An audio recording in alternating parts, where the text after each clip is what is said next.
அஸ்ஸலாமு அலைக்கும்.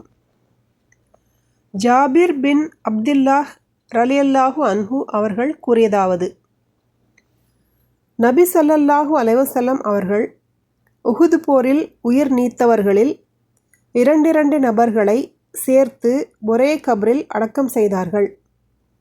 சஹீஹ் புகாரி 1345, அத்தியாயம் 23, ஜனாசாவின் சட்டங்கள்.